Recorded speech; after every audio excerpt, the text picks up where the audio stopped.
Revelations 18, the fall of Babylon.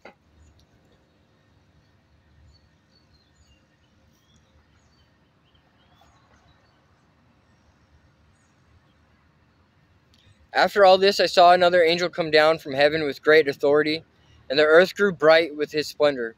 He gave a mighty shout, "Babylon is fallen, the great city is fallen. She has become a home of demons, for demons.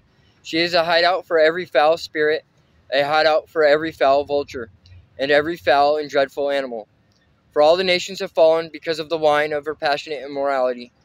The kings of the world have committed adultery with her. Because of her desires for extravagant luxury, the merchants of the world have grown rich." Then I heard another voice calling from heaven, "Come away from her, my people. Do not take part in her sins, or you will be punished with her. For her sins are piled as high as heaven, and God remembers her evil deeds. Do to her as she has done to others, double her penalty for all her evil deeds. She brewed up a cup of terror for others, so brew twice as much for her. She glorified herself and lived in luxury, so match it now with torment and sorrow. She boasted in her heart, 'I am queen on my throne. I am no helpless widow, and I have no reason to mourn.' Therefore these plagues will overtake her in a single day, death and mourning and famine. She will be completely consumed by fire, for the Lord God who judges her is mighty. And the kings of the world who committed adultery with her and enjoyed her great luxury will mourn for her as they see the smoke rising from her charred remains. They will stand at a distance, terrified by her great torment. They will cry out, 'How terrible, how terrible for you, O Babylon, you great city!' In a single moment God's judgment came on you. The merchants of the world will weep and mourn for her, for she has no one left to buy their goods. She bought great quantities of gold, silver, jewels, and pearls, fine linen, purple silk, and scarlet cloth, things made of fragrant thyine wood, ivory goods, and objects made of expensive wood, and bronze, iron, and marble. She also bought cinnamon spice, incense, myrrh, frankincense, wine, olive oil, fine flour, wheat, cattle, sheep, horses, wagons, and bodies that is human slaves. The fancy things you loved so much are gone, they cry. All your luxuries and splendor are gone forever, never to be yours again. The merchants who became wealthy by selling her these things will stand at a distance, terrified by her great torment.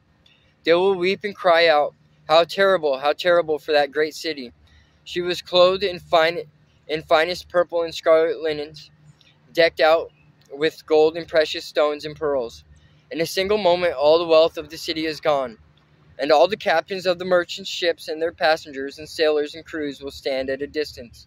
They will cry out as they watch the smoke ascend, and they will say, "Where is there another city as great as this?"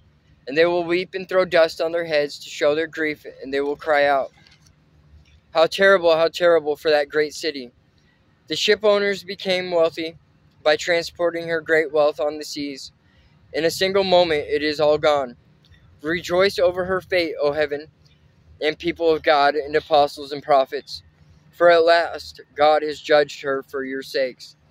Then a mighty angel picked up a boulder the size of a huge millstone. He threw it into the ocean and shouted, Just like this, the great city Babylon will be thrown down with violence and will never be found again. The sound of harps, singers, flutes, and trumpets will never be heard in you again. No craftsmen and no trades will never be found in you again. The sound of the mill will never be heard in you again. The light of a lamp will never shine in you again. The happy voices of brides and grooms will never be heard in you again. For your merchants were the greatest in the world, and you deceived the nations with your sorceries. In your streets flowed the blood of the prophets and of God's holy people, and the blood of people slaughtered all over the world.